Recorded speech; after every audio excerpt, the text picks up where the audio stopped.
ஜெபம் செய்வோம். அன்பு மிரக்கமுள்ள பரலோக பிதாவே, மனமகிழ்ச்சியான இந்த காலை வேளைக்காக நன்றியோடு ஸ்தோத்திரிக்கிறோம். நாங்கள் நிற்பதும் நிர்மூலமாக இருப்பதும் கர்த்தருடைய கிருபையே, நம்முடைய இறக்கங்களுக்கு முடிவில்லை. அவை காலை தோறும் புதியதாக இருக்கிறதுக்காக ஸ்தோத்திரிக்கிறோம். கடந்த இரவு பகல் முழுவதும் எங்களை கண்ணின் மணியை போல காத்தீர். கர்த்தரின் மேய்ப்பராக இருக்கிறார். எனக்கு ஒரு குறைவில்லை. நான் மரண இருளின் பள்ளத்தாக்கிலே நடந்தாலும் பொல்லாப்புக்கு பயப்படேன். தேவரீர் என்னோடு கூட இருக்கிறீர். உமது கோலும் உடைய தடியும் என்னை தேற்றும். இந்த வார்த்தையின்படி எங்களை தேற்றி வருகிற கிருபைக்காய் ஸ்தோத்திரம். சேர்ந்து சொல்லுங்க. உன்னதமானவரின் மறைவில் இருக்கிறவன் சர்வ வல்லவரின் நிழலில் தங்குவான். நான் கர்த்தரை நோக்கி நீரின் அடைக்கலம், என் கோட்டை, என் தேவன், நான் நம்பியிருக்கிறவர் என்று நான் சொல்வேன். அவர் உன்னை வேடுடைய கண்ணிக்கும் பாழாக்கும் கொள்ள நோக்கும் தப்புவிப்பார். அவர் தமது சிறகுகளாலே உன்னை மூடுவார். அவர் சட்டைகளின் கீழ் அடைக்கலம் புகுவாய். அவர் சத்தியம் உனக்கு பரிசயம் கேடகமாகும். இரவில் உண்டாகும் பயங்கரத்திற்கும் பகலில் பறக்கும் அம்புக்கும் இருளில் நடமாடும் கொள்ளை நோய்க்கும் மத்தியானத்தில் பாழாக்கும் சங்காரத்துக்கும் நீ பயப்படாதிருப்பாய். உன் பக்கத்தில் 1000 பேரும் உனது வலது புறத்தில் 16,000 பேரும் விழுந்தாலும் அது உன்னை அணுகாது. உன் கண்களால் மாத்திரம் அதை பார்த்து துன்மார்க்கிற்கு வரும் பலனை நீ காண்பாய். எனக்கு அடைக்கலமாய் இருக்கிற கர்த்தரை நீ தாபரமாய் கொண்டாய். ஆகையால் பொல்லாப்பு உனக்கு நேரிடாது. வாதை உன் கூடாரத்தை அணுகாது. உன் வழிகளெல்லாம் உன்னை காக்கும்படி தம் தூதருக்கு கட்டளையிடுவார். உன் பாதம் கல்லில் இராதபடி தன் கரங்களில் ஏந்தி கொண்டு போவார். சிங்கத்தின் மேலும் விரியன் பாம்பின் மேலும் நீ நடந்து பாலசிங்கத்தையும் வலு சர்பத்தையும் நீ மிதைத்து போடுவாய். அவனிடத்தில் வாஞ்சி இருக்கிறபடி நான் விடுவிப்பேன். என் நாமத்தை அறிந்திருக்கிறபடினாலே உயர்ந்த அடைக்கலத்தில் வைப்பேன். அவன் என்னை நோக்கி கூப்பிடுவான். நான் மறு உத்தரவளி செய்து ஆபத்தில் நான் அவனோடு இருந்து அவனை தப்புவித்து அவனை கனப்படுத்தி நீடித்த நாட்களால் நம்மளை திருப்தியாக்கி என் ரட்சிப்பை காணும்படி செய்வேன். ஆண்டவரே, இந்த வாக்கின்படியே எங்களை நடத்தி வருகிறீர். உமக்கு ஸ்தோத்திரம். இன்னும் நடத்தப் போகிறீர். உமக்கு ஸ்தோத்திரம். இயேசுவின் நாமத்தில் ஜெபிக்கிறோம் நல்ல பிதாவே, ஆமேன். அடைக்கலமே உமது அடிமை நானே, ஆர்ப்பரிப்பேனே அகமகிழ்ந்தே. பாடலாங்களா? அடைக்கலமே உமது அடிமை நானே, ஆர்ப்பரிப்பேனே அகமகிழ்ந்தே. கர்த்தர் நீ செய்த நன்மைகளையே நித்தம் நித்தம் நான் நினைப்பேனே. கர்த்தர் நீ செய்த நன்மைகளையே நித்தம் நித்தம் நான் நினைப்பேனே. அளவற்ற அன்பினால் அணைப்பவரே, எண்ணற்ற நன்மையால் நிறைப்பவரே. அளவற்ற அன்பினால் அணைப்பவரே, எண்ணற்ற நன்மையால் நிறைப்பவரே. மாசிலாத நேசரே, மகிமை பிரதாபா, பாசத்தாலும் பாதம் பற்றிடுவேனே. ஆடைக்கலமே உமதடிமை நானே, ஆர்ப்பரிப்பேனே அகமகிழ்ந்து. கர்த்தர் நீ செய்த நன்மைகளையே நித்தம் நித்தம் நான் நினைப்பேனே. கர்த்தரிவும் செயல் பெரியவைகளே, சுத்தரிவும் செயல்கள் மகத்துவமானதே. கர்த்தரிவும் செயல்கள் பெரியவைகளே, சுத்தரிவும் செயல்கள் மகத்துவமானதே. நித்தியறிவும் ஞாபகங்கள் இன்றும் நிற்குமே, பக்தரின் பேரின்ப பாக்கியம் இதே. ஆடைக்கலமே உமதடிமை நானே, ஆர்ப்பரிப்பேனே அகமகிழ்ந்து. கர்த்தர் நீ செய்த நன்மைகளையே நித்தம் நித்தம் நான் நினைப்பேனே. காரம் பற்றி நடத்தும் கர்த்தர் நீரல்லோ, கூப்பிட்டு என்னை குணமாக்கி நீரல்லோ. காரம் பற்றி நடத்தும் கர்த்தர் நீரல்லோ, கூப்பிட்டு என்னை குணமாக்கி நீரல்லோ. குழியில் விழாதபடி காத்து கொண்டீரே, அழுகையை களிப்பாக மாற்றிவிட்டீரே. அதிசயமே உமதடிமை நானே, ஆர்ப்பரிப்பேனே அகமகிழ்ந்து. கர்த்தர் நீ செய்த நன்மைகளையே நித்தம் நித்தம் நான் நினைப்பேனே. கர்த்தர் நீ செய்த நன்மைகளையே நித்தம் நித்தம் நான் நினைப்பேனே. கைகளை உயர்த்தி ஆண்டவரை நாங்கள் நினைப்பதற்கும் வேண்டுவதற்கும் மேலான காரியங்களை செய்கிறீர். சத்துருக்கள் எங்கள் தலைமையில் ஏறி போகிறார்கள். வியாதியின் சுமை, வறுமை ஒரு பக்கம், உடல் முழுக்க வியாதி. யோபு சொன்னது போலவே உச்சந்தலையிலிருந்து உள்ளங்கால் வரையிலே பிரச்சனைகள், குடும்பத்திலே பிரச்சனைகள், பிள்ளைகளாலே துக்கம், வேதனை, வேலை செய்கிற இடங்களிலே சஞ்சலங்கள், ஊழியத்திலே வெறுமை, தேவைகள் அதிகரிப்பு, திருமணம் ஆகலை, பெரிய குறை ஆண்டவரே, குழந்தை கிடைக்கல, பெரிய குறை, பெரிய தடை, இன்னும் பிரச்சனைகளுக்கு ஒரு தீர்வே உண்டாகலை, திருந்தலை, ரட்சிக்கப்படலை, வேதனையோடு நிற்கிறோம், மருத்துவமனையில் சேர்க்கப்பட்டிருக்கிறோம், சிலர் கேன்சரில் பாதிக்கப்பட்டிருக்காங்க. ஏன் வந்தது தெரியல. அப்படிப்பட்ட ஒரு சூழ்நிலையில் ஒரு இருளில் இருக்கிறோம். அந்தகாரம் நிறைந்த ஒரு இருட்டில் ஆண்டவர் இயேசு கிறிஸ்து பிதாவின் முகம் மறைக்கப்பட்ட பொழுது ஏற்பட்ட ஒரு சூழ்நிலை. என் தேவனே ஏன் என்னை கைவிட்டீர் என்று சொல்கிற நிலையில் நிற்கிறோம். அந்த அந்தகாரம் நீங்கி எங்களுக்கு ஒரு அற்புதத்தை செய்யுங்க. இன்றைக்கு செய்யுங்க ஆண்டவரே. எத்தனையோ செய்திருக்கிறீங்க. ஆனால் கொஞ்ச நேரம் மறைக்க இமைப்பொழுது மறைந்து ஏன் இந்த கொடுமையான வேதனைகளை நாங்கள் அனுபவிக்க வேண்டும்? சஃபரிங்ஸ், ஃபியர், டவுட்டு, தாமதங்கள் எல்லாம் லேட்டாகிக்கொண்டே இருக்கிறது. எங்களுடைய நம்பிக்கை அற்றுப்போகத்தக்கதாக சூழ்நிலைகள் மாறிக்கொண்டே இருக்கிறது. ஒரு அற்புதம் செய்யுங்க, இன்றைக்கு செய்யுங்க. அமைதியாய் நாங்கள் ஜீவனம் பண்ண உதவி செய்யுங்க. நாங்கள் வேறு எதுவும் கேட்கல.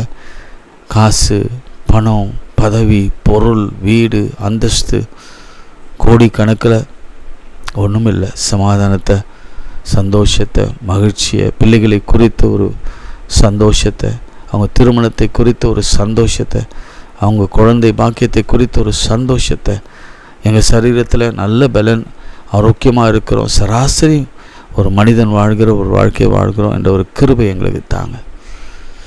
சத்துருக்களையும் பிசாசுக்களையும் எங்களை மேற்கொள்ள ஒட்டாதருங்க. இயேசுவின் நாமத்தில் ஜெபிக்கிறோம் பிதாவே, ஆமென்.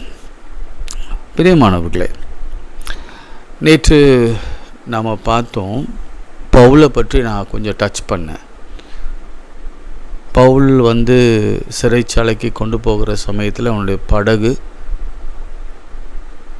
அலைகளினாலே, கடல் சீற்றத்தினாலே, புயலினாலே அடிக்கப்பட்டு துண்டு துண்டாக போய் எப்படி ஒரு கரை அடைந்து அதன் பிறகு அவர்கள் சாப்பிடாமல் இருந்து ஒரு 14 நாட்கள் கழித்து அவர்கள் உண்டார்கள். பவுலுடைய வாழ்க்கை முழுவதும் முள்தான். பவுலை எடுத்துக்கொண்டாலே போதும், நமக்கு வேறு எந்த பெரிய உதாரணம் தேவையில்லை. ஆண்டவரை துன்புறுத்தினவன் ஆண்டவரை ஏற்றுக்கொண்ட பிறகு அவனுக்கு ஏற்பட்ட அனுபவங்கள் எல்லாம் அவனை கொண்டு ஆண்டவர் பல அற்புதங்களை செய்தார்.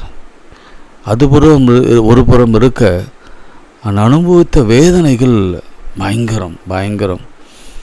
நாம் இருந்தால் நிச்சயம் தாக்கு பிடிச்சிருக்க மாட்டோம். அவ்வளோ வேதனைகளை அனுபவித்தான். இன்று இங்கே ஒரு வேதனையை மாத்திரம் நான் ஜெபிக்க விரும்புகிறேன். கர்த்தருக்கு சித்தமானால் பவுல் செய்த அற்புதங்களையும் நாம் பார்க்கலாம். பிறகு முதலாவது இங்கே அப்போஸ்தலர் 28ஆம் அதிகாரத்தை நான் உங்களுக்காக வாசிக்கிறேன். ஆக்ட்ஸ் 28. நாங்கள் தப்பி கரை சேர்ந்த பின்பு அந்த தீவின் பெயர் மெலித்தா என்று அறிந்தோம்.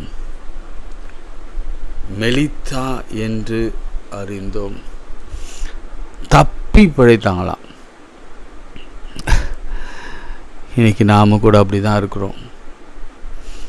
ஏதோ வாழ்கிறோம். எத்தனையோ ஆபத்து, விபத்து, வியாதிகள், பலவீனங்கள், நோய்கள், சண்டைகள், சச்சரவுகள் மத்தியில் அலையலையா துன்பங்கள் மத்தியிலே வாழ்ந்து வெகு சிலரே ஓரளவுக்கு மாடரேட் லைஃப் வாழ்கிறத என்னால் பார்க்க முடிகிறது. ஆனாலும் பலர், நான் சொல்ல முடியும் 90% மக்கள் இப்படி அலைகளினாலேயே கஷ்டப்பட்டு எதையும் நார்மலாக எடுத்துக்கொள்ள முடியல. நார்மலான வாழ்க்கையாக நார்மலான பீப்புளாக நம்மளால் வாழவே முடியல. அவ்வளோ பெற்ற கடைசி காலத்தில் இருக்கிறோமா, இல்லை எல்லா காலமும் அப்படி தான் இருக்கான்னு எனக்கு தெரியல. இவங்களுக்கு அலைகள் அடித்து விட்ட பிறகு கரையை சேர்ந்த உடனே அப்பாடா கரையை சேர்ந்தோம், ஏதோ ஒரு இடத்துக்கு வந்துட்டோம் அப்படின்னு ஒரு சூழல் வந்த பொழுது இப்படி தான் நடக்கும் நமக்கும். அந்நியராகிய அந்த தீவார் எங்களுக்கு பாராட்டின அன்பு கொஞ்சம் அல்ல. இப்போ பாருங்கள், கொஞ்சம் அடிபட்டு வந்த பிறகு கொஞ்சம் அன்பு, கொஞ்சம் நிம்மதி பெருமூச்சு, கொஞ்சம் சிரிப்பு, கொஞ்சம் களைப்பு நீங்கி சந்தோஷமாக இருக்கிறோம். இப்படி தான் லைஃபு, இப்படி தான் லைஃப்பில் பாருங்கள். நம்ம லைஃபோடு ஒப்பிட்டு இதை பார்க்கலாம். அந்த வேளையிலே பிடித்திருந்த மழைக்காகவும்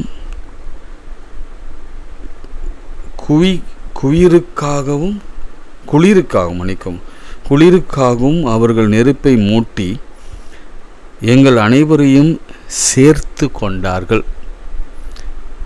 இல்லை, அவங்களுக்கு கொஞ்சம் அனல் நெருப்பு மூட்டி சாப்பாடெலாம் கொடுத்து அவரை சேர்த்து கொண்டார்கள். நல்லா கவனிச்சுட்டு வாங்க. சும்மா சின்ன இன்சிடெண்ட் தான், நான் ஸ்டோரி மாதிரி நரேட் பண்ணுறேன். கடலில் செம்ம அடி வாங்கி தப்பி பிழைத்தோம் என்று சொல்லுகிற அளவுக்கு கரையை சேர்ந்த உடனே அந்த தீவார் என்ன பண்ணாங்க, ஓகே இவங்க யாரோ தெரியல, அவங்கள சேர்த்துக்கலான்னு சொல்லிவிட்டு அவங்களுக்கு இப்போ கொஞ்சம் கதகதப்பாக அனல்லாம் மூட்டி அன்பு செலுத்தினாங்க. பவுல் சில விறகுகளை வாரி அந்த நெருப்பின் மேலே போடுகையில் ஒரு விரியன் பாம்பு அனல் உறிந்து புறப்பட்டு அவனுடைய கையை கவ்வி கொண்டது. நல்லா கவனிங்க, இது பாம்பு என்ன செய்து இந்த விறகுக்கு நடுவே இருந்திருக்கு. அந்த அனல் உறிந்தால் என்னன்னு புரியல எனக்கு. ஒருவேளை நீங்கள் இங்கிலீஷில் படிங்க, அது ஏன் அந்த வார்த்தையை போட்டிருக்கேன் எனக்கு தமிழ் வர படிக்க தெரியல. அனல் உறைந்த புறப்பட்டு அவன் கையை கவி கொண்டதான், எனக்கு தெரியல. விஷப்பூச்சி அவன் கையில் தொங்குகிறதை அந்நியராகிய அந்த தீவார் கண்ட பொழுது,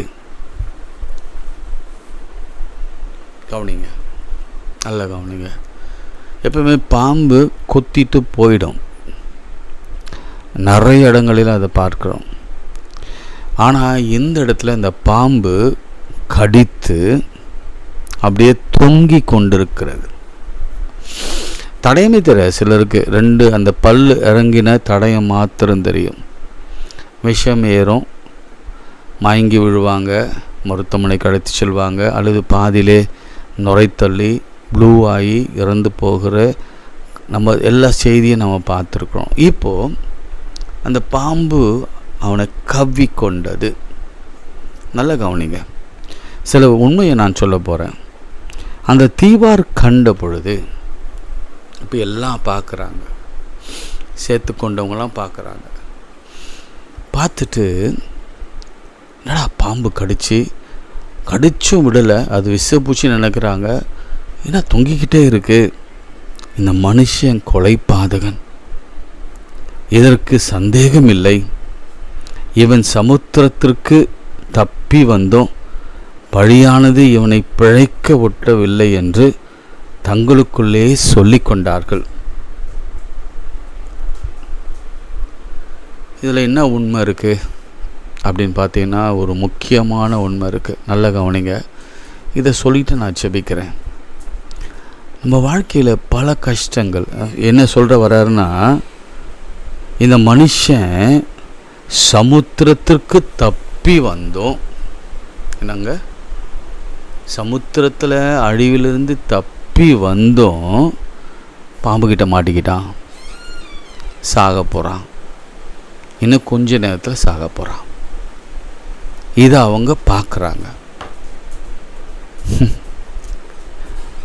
பிரியமானவர்களே, சில நேரங்களில் கடவுளுடைய பிள்ளைகள் படுகிற துன்பம், அவமானம், நிந்தை, அசிங்கம், அவங்க மேலே சொல்லுகிற வீண் பழிகள்,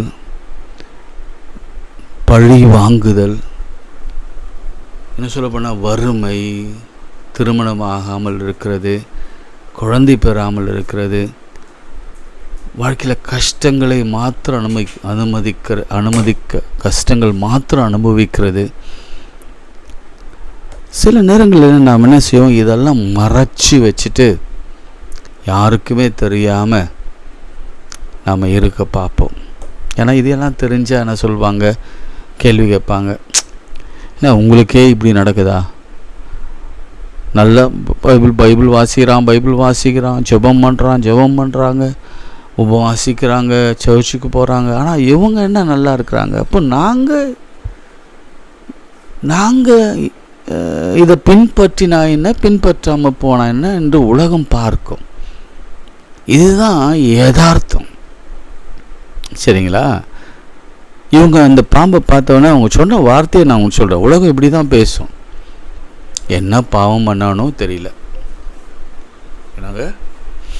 என்ன பாவம் பண்ணான்னு தெரியல. அங்கே தப்பிச்சான், இங்கே வந்து மாட்டிட்டான், இன்னும் கொஞ்ச நேரத்தில் சாக போகிறான். பிரியமானவர்களே, ஆண்டவர் சர்வ வல்லவர் சில நேரங்களிலே இப்படி நாம் அவமானப்படும்படியாக, மற்றவர்கள் பார்த்து ஏளனம் பண்ணும்படியா, மற்றவருடைய விமர்சனங்களுக்கு நாம் ஆளாகும்படியாய், மற்றவருடைய பேச்சுக்கும் ஏச்சுக்கும் நம்மை உட்படுத்தும்படியாய் சில நேரங்களிலே இதை அனுமதிக்கிறார். தெரியல, ஏன்னு எனக்கு தெரியல. ஆனால் ரிசல்ட் நான் சொல்கிறேன். மற்றவங்க பார்வைக்கு ரொம்ப கேவலமாக நம்மளை பார்ப்பாங்க. பார்த்தீங்களா? முன்னாடி பார்த்த பார்வை வேறு. கப்பலில் பிடிச்சிட்டான் அடிச்சு. இப்போ பார்க்குற பார்வை வேறு. பாவி, இவன் பாதகன், இவன் கொலை பாதகன், இவன் திருடன், இவன் கல்வன் அப்படின்னு எல்லார் கண்களுக்கும் ஏளனமா இந்த பவுல் பார்க்கப்பட்டான். நான் அதுதான் யோசிக்கிறேன். இன்னைக்கு நம்முடைய நிலைமையும் அப்படி தான் இருக்குது. ஒரு விஷ பூச்சி கடித்து நம்ம வாழ்க்கையில் அப்படியே தொங்கி கொண்டு இருக்கிறது. எல்லாரும் இப்போ யோசித்து கொண்டோம், இவன் எப்போ அழிவான், இவன் எப்போ சாவான், இவன் செய்த தப்பு, இவன் அப்பன் செய்த தப்பு, இவங்க பரம்பரை செய்த சாபம், இவன் விஷத்தில் சாக போகிறான், கொடுமையாக சாக போகிறான், அவன் வாழ்க்கையில் ஃபுல்லாக கஷ்டத்தை அனுபவித்து சாக போகிறான் என்று பலர் பார்க்கும்படியாக வைக்கிறார் என்று வைத்து கொள்ளுங்களேன். ஊர்ஜிதம் படுத்தி கொள்ளுங்க. நான் இவ்வளோ நேரம் நெகட்டிவாக பேசினேன். காரணம் என்னென்னா, எல்லாரும் அப்படி தான் இருக்கிறோம், என் உட்பட. இப்பொழுது நான் பாசிட்டிவான ஒரு காரியத்தை சொல்கிறேன். ஏன் அதை அனுமதித்தாருன்னா, அந்த கடைசி நிமிடத்தை ஏன் அனுமதித்தார் என்று சொன்னால், எல்லாருடைய பார்வைக்கும் ஏன் நம்மை அவமான சின்னமாக வைத்தார் என்று சொன்னால், பாருங்கள், அவன் அந்த பூச்சியை தீயிலே உதறி போட்டு ஒரு தீங்கும் அடையாமல் இருந்தான். அவனுக்கு வீக்கம் கண்டு அல்லது அவன் சடுதியாய் விழுந்து சாவான் என்று எல்லாரும் பார்த்து கொண்டிருந்தார்கள். எல்லாருடைய பார்வை என்ன வந்தது தெரியுமா? எப்போ சாவான் அப்படின்னு பார்த்து கொண்டிருந்தாங்க. இன்றைக்கி நம்முடைய வாழ்க்கையில் கூட அப்படி தானே. எப்போ இவங்களுக்கு எப்போ நல்லதே நடக்கக்கூடாது நம்ம ஜனங்க பொறுத்த வரைக்கும் யாருக்காவது ஒருத்தருக்கு நல்லது நடந்தால் ரொம்ப பொறாமப்படுவாங்கள்ல. எப்போ வீழ்வான், எப்போ சாவான், எப்போ இவங்க சடுதியாக அழிந்து போவாங்க, இந்த குடும்பம் நாசமாக போயிடும். அவங்க வேதனைப்படுறதில் இவங்களுக்கு ஒரு பெரிய சந்தோஷம். வேதனைப்படுத்தி சந்தோஷப்படுகிற ஜனங்கள் மத்தியில் நம்ம வாழ்ந்து கொண்டிருக்கிறோம். அப்படின்னு பார்த்து கொண்டிருந்தாங்களாம், நெடுநேரமாய் பார்த்து கொண்டிருந்தாங்களாம். ஜனங்க ரொம்ப நேரம் பார்த்து கொண்டிருக்கிறாங்க. எப்போ சாவான், ஒரு சேதமும் அவனுக்கு வராததை கண்டு வேறு சிந்தையாய் இவன் தேவன் என்று சொல்லி கொண்டார்கள். ஆமென் சொல்லுங்க. இதுதான் உயர்வு. நீங்கள் அதுக்கப்புறம் நீங்கள் வாசினா உங்களுக்கு தெரியும். வேறு சிந்தையாகி, உங்களை அவமானப்படுத்தினவங்க, வேதனைப்படுத்தினவங்க, நிந்தித்தவங்க, உங்கள் தலை மேலே ஏறி போனவங்க, உங்கள் சத்துருக்கள், உங்கள் துஷ்டர்கள், உங்களுக்கு உதவி செய்யாதவங்க, உங்கள் வறுமையில் உட்படுத்தினவங்க, உங்களுக்கு தீங்கு செய்தவங்க, நமக்கு தீங்கு செய்தவங்க, நாம் அழணும்னு நினச்சவங்க, நம்ம துன்பப்படணும்னு நினச்சவங்க என்னவா மாறுவாங்களாம்? வசனம் சொல்லுகிறது, அவங்க வேறு சிந்தையாகி இப்போ என்ன சொல்கிறாங்க தெரியுமா? இவன் தேவன் என்று சொல்லி கொண்டார்கள். என்ன பெரிய ஆச்சரியம் எண்டு. இந்த ஸ்டோரி எண்டு ஒரு 4-5 வசனம் தான், 6 வசனம். தேவன் என்று சொன்னார். ஏன் அனுமதித்தார் அப்படின்னா, உங்களை தேவனுடைய பிள்ளைகள் என்று சொல்லும்படியா. நம்ம தேவனாக இருக்க தேவதை அவங்க வந்து யாருன்னா, அவங்க ட்ரைபல் பீப்புளு, அவங்களுக்கு அப்படி தான் தோணும் இல்லை, அவங்க ட்ரைபல் பீப்புள். ஆனால் நாம் சொல்லலாம் தேவனுடைய பிள்ளைகள், தேவனுடைய பிள்ளைகள், இவங்க தேவனுடைய பிள்ளைகள். இவ்வளோ நேரம் நம்ம பார்த்ததெல்லாம் ஆண்டவர் நம்மை உயர்த்தும்படியா.